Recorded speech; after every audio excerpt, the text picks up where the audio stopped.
Mga rooftop maayong adlaw kaniyong tanan. Nata diri sa atong location karon.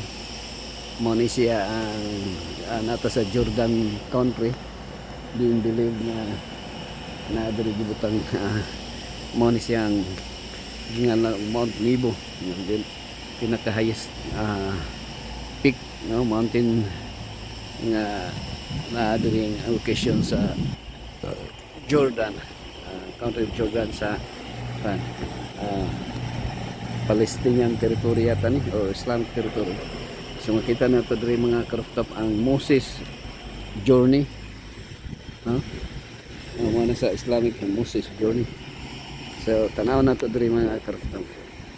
Akong kanon din sumani siya ang location ng being believed that Moses was here.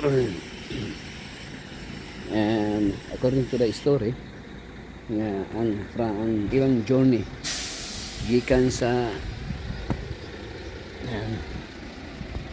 ang ilang journey from Egypt going crossing the Red Sea.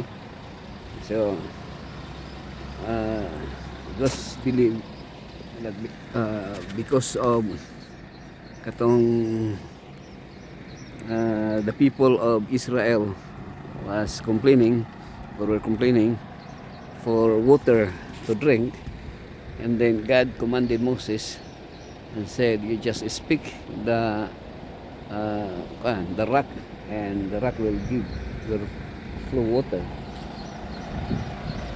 Pero nahitabo man higalag igsoon ang nahitabo kay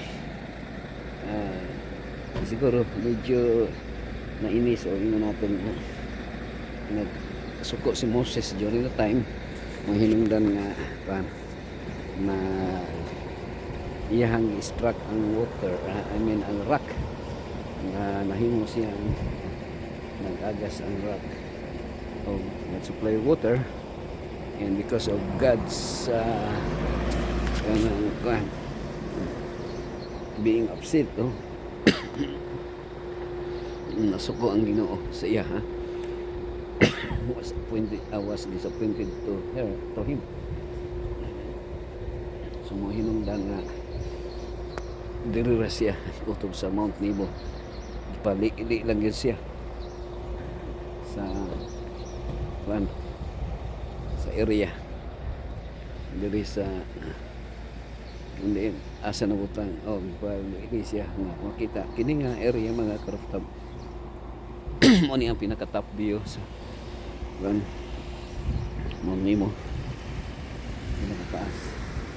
So mga 25 kilometers from here, Mount Nebo going crossing the Jericho, mga rooftop.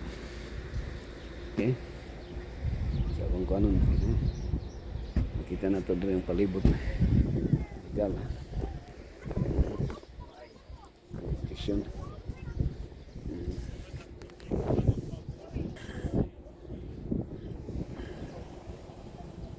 Kini Mount Nebo mao ni siya ang pinaka highest peak, highest mountain diri sa Jordan territory, mga rooftop. Okay, mao na nako ha, mag-testing ko og pandre pa picture.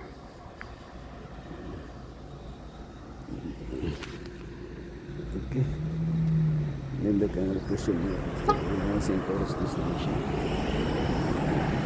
Bye bye. By this time.